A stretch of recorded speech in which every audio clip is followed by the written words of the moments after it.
These are all of the ingredients that you will need for meatloaf. While I was out at the store today, I saw this perfect meatloaf pan set. I have seen the infomercials for this and it was only $10, and I thought I might as well do a product review for those of you who do make meatloaf on a regular basis and were wondering if this is worth your money. So we will be able to see how this actually works. In terms of the ingredients, they are always listed in the information box below, as well as myfancyforfood.blogspot.com. You will need ground beef, Grey Poupon, ketchup, Worcestershire sauce, salt, pepper, garlic powder, egg, a diced onion and red pepper, tomato sauce, light brown sugar, or if you want to use white sugar you can, breadcrumbs, I specifically like panko, and French fried onions.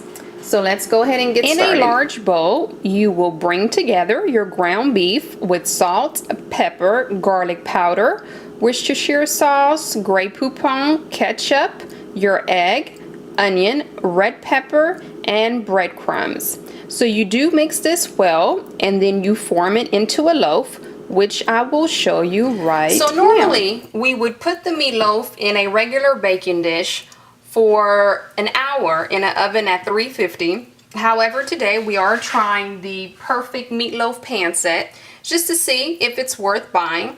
Now, I've pushed the meat down. Now, what I personally like to do is I like to kind of have a bed for my tomato sauce. It's kind of like, I guess you can say like a pie crust, but this is like a meat crust where I push down my meat and then I leave maybe half of an inch to the side here of the meat here. So you push it down enough to where you can pour your tomato sauce and it sits in. That's what I personally like to do. So I'll go ahead and grab my tomato sauce, and I do add sugar to this. Now this is to taste. So for example, this is a cup of tomato sauce, and I've put in 3 teaspoons of brown sugar. Now I would add a little bit of sugar at a time and just see what you prefer. So I would go ahead and pour this in. Do not put in my French fried onions right away because they will burn. I normally wait to the last 10 minutes and then I do keep an eye on it. In terms of the perfect meatloaf pan set, which is what we're using, the instructions say to put this in the oven for 1 hour on 350, which is not any different than what I would normally do. So let's go ahead and put this in the oven and we'll see how it works out. The meatloaf has been in the oven for 50 minutes, and I'm going to go ahead and add my fried onions to the top. So I'm going to go ahead and push this back in, and we are going to cook this for the last 10 minutes. This is the moment of truth, and I have taken the meatloaf out of the oven, and we're going to see how easy it is to transfer the meatloaf to a baking dish. Now, you do want to put on oven mitts just because this is hot, and I'm pulling this up and moving this over. So it does seem like it looks pretty good. Now in terms of the dish here, there is quite a bit of fat, as they said. Now I do like that because I actually transfer over my meatloaf from one pan to another because of the grease. So this actually prevented me from doing that, which is great.